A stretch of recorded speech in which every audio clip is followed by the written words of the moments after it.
ईद आने वाली थी और गली में एक अनोखी रौनक आने वाली थी। ट्रक का दरवाजा खुला और एक बर्फ जैसा सफेद बावकार बैल उतारा। उसका नाम था सुल्तान। झरोकों से औरतें झांकीं, बुजुर्ग मुस्कुराए, बच्चे हैरान हो गए। पूरी गली खामोश हो गई। जैद, अमीर घराने का बच्चा, सुल्तान के गिर्द खुशी से चक्कर लगा रहा था। ये उसका सुल्तान था। लेकिन थोड़ा दूर एक पुरानी दीवार के साए में अली अकेला खड़ा था। इस साल उनके घर कुर्बानी नहीं हो रही थी।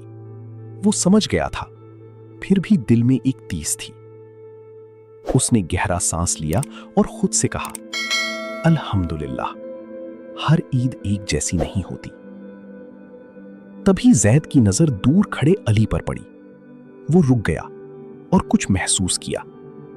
अम्मी की एक बात याद आई, खुशी बांटो तो दुगनी हो जाती है।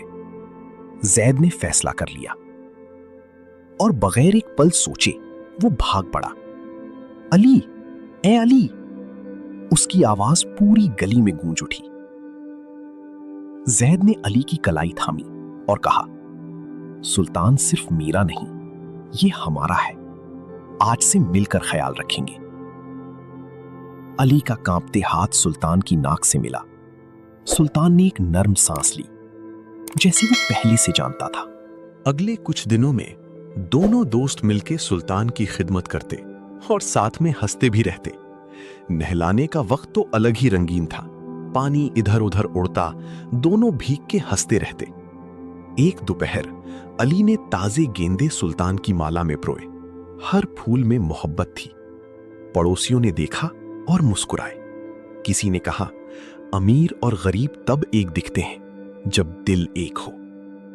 शाम ढले, दोनों सुल्तान के कदमों के पास लेट गए। कोई बात नहीं की, कोई जरूरत नहीं थी। चलते चलते अली बोला, जैद, शुक्रिया।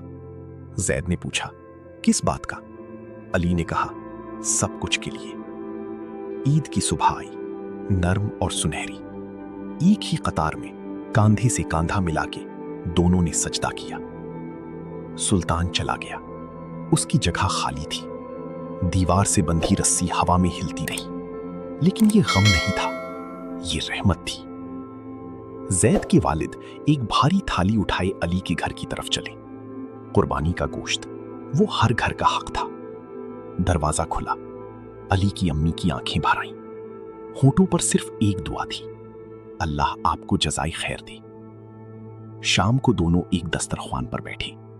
जैद ने पहला लुक्मा अली के हाथ में रखा और दोनों हंसते हंसते खाने लग गए। सुल्तान तो चला गया, लेकिन एक ऐसी दोस्ती छोड़ गया जो हमेशा कायम रहेगी। क्योंकि कुर्बानी सिर्फ जानवर की नहीं होती। असली कुर्बानी अपने दिल की अना को अपनी दोस्त की खुशी पर निछावर कर देने का नाम है।